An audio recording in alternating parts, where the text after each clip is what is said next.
25 তারিখ, ডিসেম্বর মাসের 25 তারিখ স্বাধীনতা দিবসের মাস। এটা সেই মাসের 25 তারিখ বাংলাদেশের প্রেসিডেন্ট জিয়াউর রহমানের একমাত্র সন্তান, তিনবারের প্রধানমন্ত্রী বেগম খালেদা জিয়ার সুযোগ্য সন্তান, মুক্তিযোদ্ধার সন্তান তারেক রহমান আসতেছে।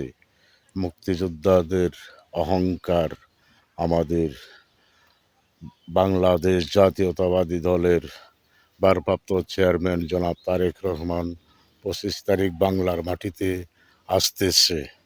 আমরা বাংলার জনগণ, হিন্দু, মুসলিম, বৌদ্ধ, খ্রিস্টান সকলে আমরা দোয়া করব উনি যেন সহি সালামতে বাংলার মাটিতে পৌঁছতে পারে। সেই জন্য আমরা সকলে দোয়া করব ওনার জন্য। উনি এই বাংলাদেশের স্বাধীনতার শক্তি, বীর মুক্তিযোদ্ধাদের সর্বোচ্চ মুক্তিযোদ্ধার, যিনি স্বাধীনতার ঘোষণা দিয়েছেন, ওনার সন্তান তারেক রহমান। তাই মুক্তিযোদ্ধাদের গর্ব। তারেক রহমানের এই রাষ্ট্রের প্রধান হতে পারলে তাহলে তা মুক্তিযোদ্ধাদের সম্মান পাবে।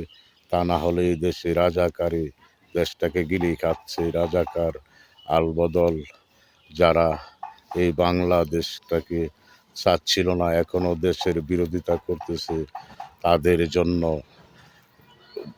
তাদের অহংকার, মুক্তিযোদ্ধাদের অহংকার আর রাজাকারদের শত্রু আমাদের তারেক রহমান। রাজাকারদেরকে বাংলার মাটিতে কোনো অস্তিত্ব থাকবে না।